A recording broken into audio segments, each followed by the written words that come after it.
Mais Rose va très vite déchanter car à peine ont-ils eu le temps de se rencontrer que Nick commence alors à l'embrasser. Et pour vous dire à quel point il est malsain, il proposera même à Rose d'aller plus loin, au beau milieu d'un parc où il a l'habitude d'emmener ses enfants jouer tous les week-ends.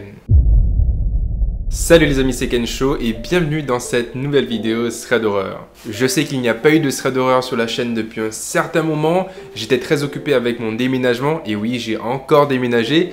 Mais voilà, je suis installé, voilà, vous avez le petit décor derrière moi, d'ailleurs que je vais compléter au fur et à mesure. En tout cas, aujourd'hui, 3 histoires terrifiantes qui, je pense, auront de quoi vous laisser sans voix. Alors installez-vous confortablement et c'est parti, générique.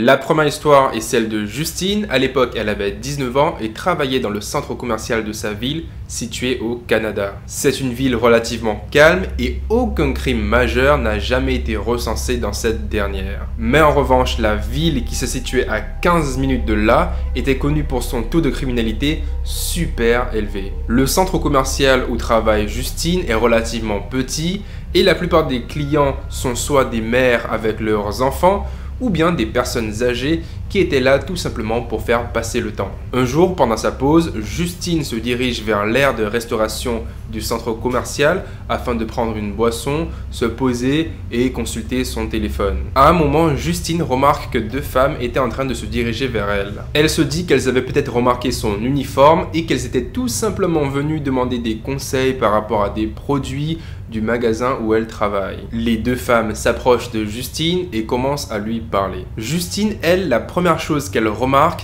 c'est que ces 2 femmes avaient un très fort accent et qu'elles étaient habillées d'une façon très élégante comme si elles allaient à l'église. Soudain, l'une des femmes commence à lui poser des questions comme par exemple « Est-ce que tu crois en Dieu? Est-ce que tu vas à l'église ?» Justine se dit alors que ce sont sûrement des missionnaires et étant un peu timide, elle se contente tout simplement de les écouter. À un moment, les 2 femmes lui demandent si elles souhaitent se joindre à eux avec leurs amis afin de rejoindre une soirée qui aura lieu à 19 h. Justine leur répond alors qu'elle est en train de travailler et que malheureusement elle ne pourra pas les rejoindre à cette fameuse soirée. Les 2 femmes insistent encore et comprennent très vite que Justine n'allait pas céder pour si peu. Elle demande alors à Justine son numéro de téléphone afin de lui envoyer un SMS la prochaine fois qu'elles organiseront une soirée. Sur le moment, Justine en a un peu marre et elle se dit que la meilleure façon de se débarrasser de ces 2 femmes était de leur donner son numéro de téléphone et c'est ce qu'elle va faire. Quelques jours plus tard, alors que Justine est chez elle, elle reçoit un SMS de la part de l'une des femmes l'invitant à rejoindre une de leurs fameuses soirées. Justine, elle, ça ne l'intéresse pas plus que ça et elle décide donc de bloquer son numéro. Quelques mois plus tard, en regardant le journal, Justine tombe sur un article mettant en garde les jeunes filles par rapport à un trafic d'êtres humains qui sévissait dans la ville. Dans cet article, on pouvait y lire que des femmes se faisant passer pour des missionnaires essayaient d'attirer des jeunes filles avec elles. Plusieurs cas de disparition ont été signalés à la police et après visionnage des caméras de surveillance de la ville, il s'est avéré que ce phénomène avait pris de l'ampleur au cours des derniers mois. Et le pire dans tout cela, c'est que la police n'a jamais pu mettre la main sur la véritable raison derrière cette disparition. Heureusement, Justine n'a jamais répondu à la proposition de ces femmes et aujourd'hui, elle a toujours ce sentiment bizarre, comme si elle savait que quelque chose de terrible lui serait arrivé si ce jour-là, elle avait accepté de venir à cette fameuse soirée.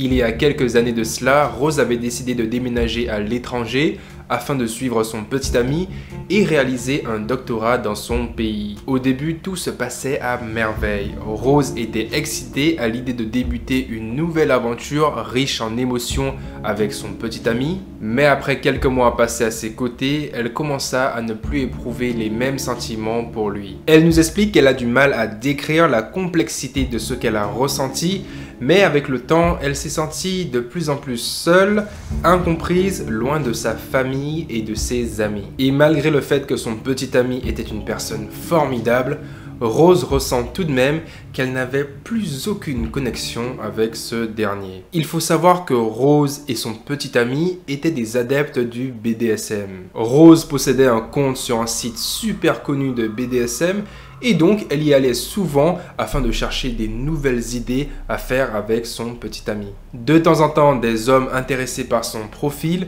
lui envoyaient des messages, malgré le fait qu'elle ait indiqué préalablement sur ce dernier qu'elle n'était clairement pas célibataire. En général, elle reçoit toujours des messages assez banals et la plupart du temps, ce sont souvent des copier-coller qu'elle ignore tout simplement. En revanche, lorsqu'elle reçoit un message un peu plus personnel, elle fait toujours l'effort d'y répondre et d'expliquer qu'elle n'est pas intéressée et qu'elle est actuellement dans une relation. C'est ainsi qu'elle fit la connaissance d'un certain Nick, qui à premiers abords n'avait pas du tout l'air d'un type tordu. Au contraire, il a d'abord commencé à demander à Rose comment elle s'était intéressée au BDSM. Car lui étant nouveau dans ce domaine, il souhaitait tout simplement en savoir davantage par rapport à ce mode de vie. Rose, prise par sa curiosité, décide d'entamer la conversation et commence à lui expliquer le cercle très spécial qu'est le BDSM. Au cours de la conversation, Rose apprend que Nick travaillait au sein de la police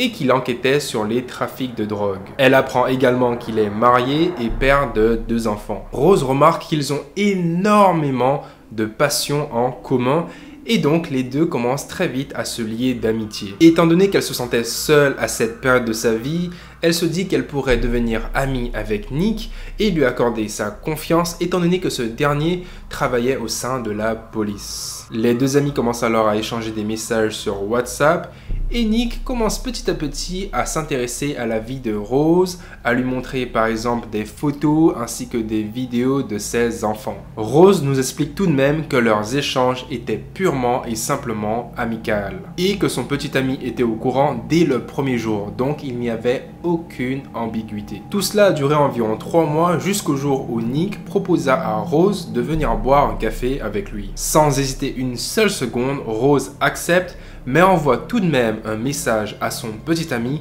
afin de le mettre au courant de la situation. Rose et son petit ami se font extrêmement confiance. Ils ont tous deux des amis du sexe opposé et donc ce n'était pas rare qu'ils traînaient de temps à autre avec eux. Arrivé sur le lieu de rendez-vous, Rose nous explique que dès les premières minutes de conversation, c'était comme s'ils se connaissaient depuis plusieurs années. Les 2 amis passent un super moment.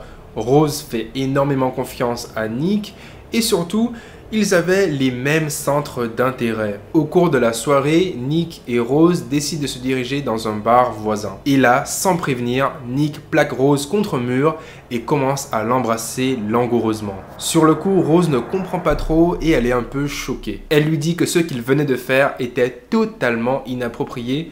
De plus, lui de son côté était marié et elle était déjà en couple. Nick, en voyant l'expression de dégoût sur son visage, décide de s'excuser auprès de Rose et lui confie qu'il pensait qu'il y avait quelque chose entre eux. Ce à quoi Rose lui répond « Oui, ça s'appelle l'amitié ». Sur le coup, Rose, déçue de son nouvel ami, décide d'écourter la soirée et rentre chez elle.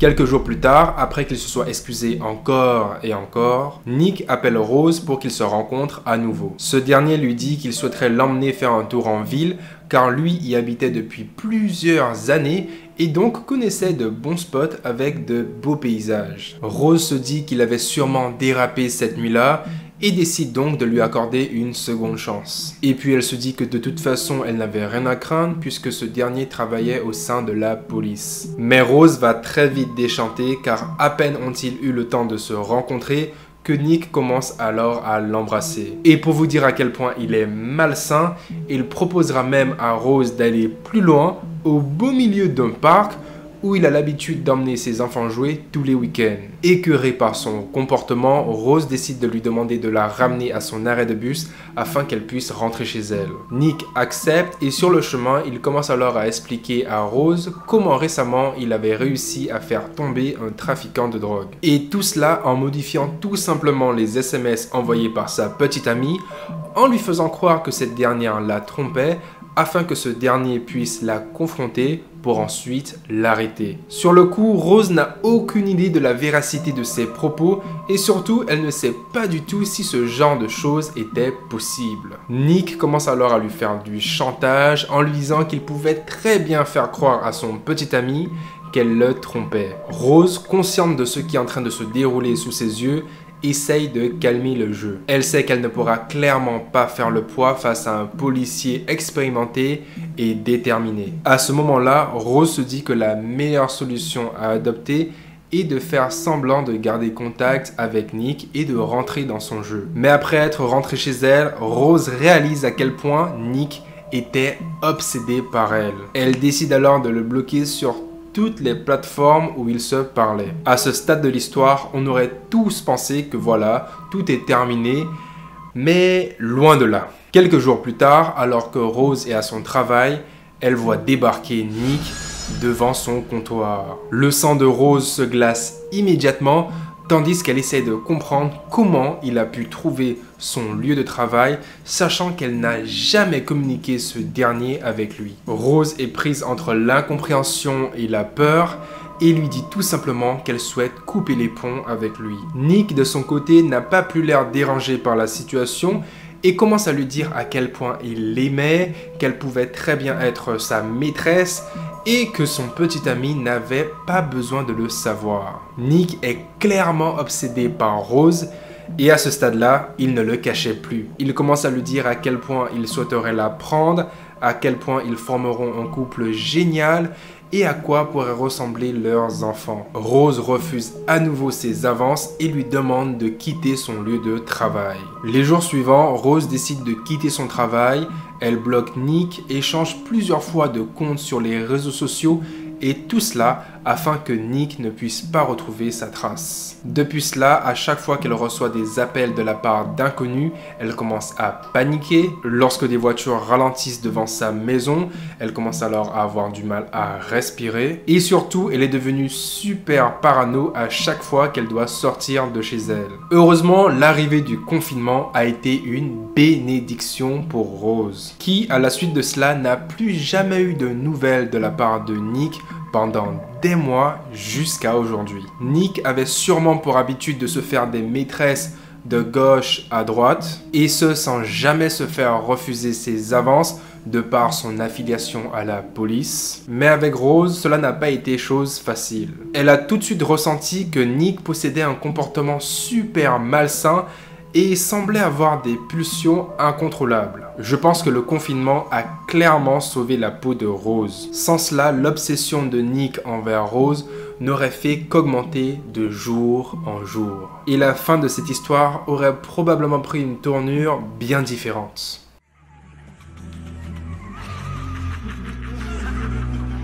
Cette troisième histoire s'est déroulée il y a quelques années de cela, alors qu'Amy rendait visite à un vieil ami à Cologne en Allemagne. Elle et ainsi que plusieurs de ses amis ont décidé de se rencontrer afin de jouer à un jeu de rôle grandeur nature dans la vraie vie. Pour faire très simple, au lieu de jouer à un jeu de rôle autour d'une table avec des dés, le jeu de rôle grandeur nature, lui, se déroule dans la vraie vie et les personnes doivent s'habiller comme les personnages du jeu. Les jeux de rôle grandeur nature étaient le passe-temps favori d'Amy depuis qu'elle a 14 ans. Une des choses pour lesquelles Amy a dépensé le plus d'argent est sans nul doute son armure ainsi que sa cotte de maille qu'elle portait à l'intérieur de celle-ci, qui, retenez bien, aura son importance dans cette histoire. Après une longue journée de jeu avec ses amis, Amy décide d'enlever quelques éléments de sa tenue afin de les mettre dans son sac pour alléger le poids. Elle garde juste sur elle sa cotte de maille, sa tunique ainsi que son pantalon. Et alors qu'Amy est dans le bus en direction de chez elle,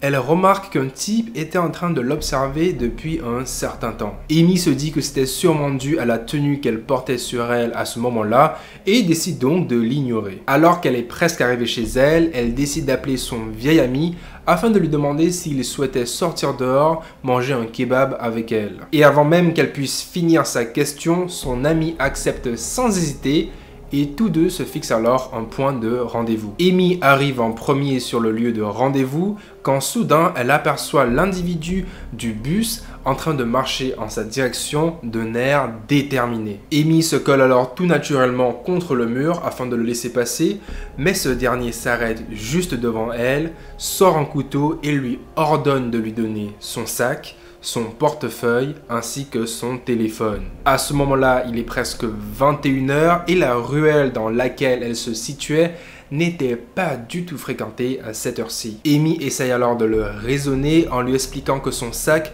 ne contenait que quelques armures et accessoires sans aucune valeur. Mais avant même d'avoir pu finir ses explications, elle s'affale au sol, prise d'une violente douleur au niveau de son ventre. Profitant de cette ouverture, l'individu décide de fouiller le sac d'Amy car ce dernier était bien trop lourd pour qu'il puisse s'enfuir avec. La suite des événements, Amy ne s'en souvient pas trop, mais la seule chose dont elle est à peu près sûre, c'est d'avoir entendu son ami lui crier dessus tout en la secouant. Son ami lui explique que lorsqu'il est arrivé au point de rendez-vous, il a vu l'individu en train de fouiller son sac ainsi que son corps allongé au sol totalement inerte. Il se serait alors immédiatement saisi de la chose la plus proche de lui, à savoir le casque d'Amy, et aurait frappé l'individu jusqu'à ce que ce dernier prenne la fuite. Heureusement pour Amy, elle s'en sort sans trop de séquelles. Les 2 coups de couteau qu'elle a reçus ont été arrêtés grâce à la cotte de maille qu'elle portait ce jour-là. Les médecins lui ont dit que sans cela, les 2 coups de couteau portés au niveau de son abdomen lui auraient été fatals. Et Amy, elle, ne serait probablement pas parmi nous afin de nous raconter cette incroyable histoire. Voilà les amis, j'espère que ces 3 histoires vous auront plu et que vous aurez passé un excellent moment. N'hésitez surtout pas à vous abonner à la chaîne, ça fait super plaisir, et à laisser un petit commentaire sous cette vidéo et je me ferai un plaisir de vous répondre. Sur ce les amis, passez une agréable soirée, je vous dis à la prochaine, c'était Kensho. Ciao.